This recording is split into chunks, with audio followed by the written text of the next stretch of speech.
Hello, I'm Hanson Lyman, and today I'm going to be talking about the language of Old English. If you remember, the language that linguists today call Old English, or Anglo-Saxon, was spoken by the Anglo-Saxon settlers in what today is England between about AD 400 and roughly 1100. To put it in context with other languages of the world, it belongs to the Indo-European language family, specifically the Germanic family, and more specifically the West Germanic group, which today includes English, German, Dutch, Afrikaans, and a few others. Today, scholars generally divide Old English into four regional dialects. They were West Saxon, Kentish, Mercian, and Northumbrian. Together, the Mercian and Northumbrian dialects were known as Anglian. Most of the texts we have today are from the West Saxon dialect. It is interesting to note, though, that the English of today descends more closely from Anglian than from the West Saxon, this being due to the political influence of that region, which includes London. Old English was morphologically complex.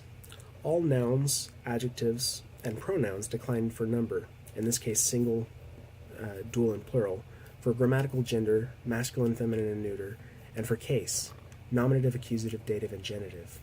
The nouns could be further subdivided into both strong and weak for each gender, the difference being the complexity of the declension pattern. Adjectives were declined differently when modifying definite and indefinite nouns, which we call now weak and strong declension respectively. Verbs were also divided into strong and weak, the weak forming the past tense by the addition of a dental ending, and the strong by a vowel change in the stem. This is actually still in evidence today, with the standard past tense being formed by the ed suffix, as with walk, walked, and irregular verbs having vowel changes as with sing, sung. In practical terms, the complex inflectional system allowed for a less strict syntax. Since many of the things that English today uses word order to communicate was instead communicated by the inflected endings on words. It was actually the invasion of the Vikings at the latter part of the Old English period that led to the loss of this inflectional system. When the Danes settled in what today is northern England, they spoke a language that we today call Old Norse, specifically Old West Norse. This language is a member of the North Germanic group of languages, which today includes Icelandic, Norwegian, Swedish, Danish, and a few other smaller languages.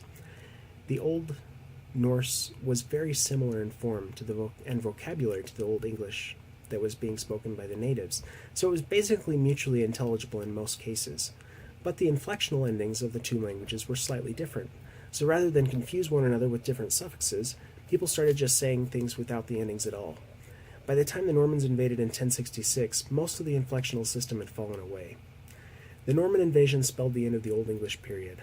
The Normans spoke French, and for a few hundred years, English became a subservient language in its own land, with the nobility largely speaking French as their main language. This led to the changes of the Middle English period. That's all for now.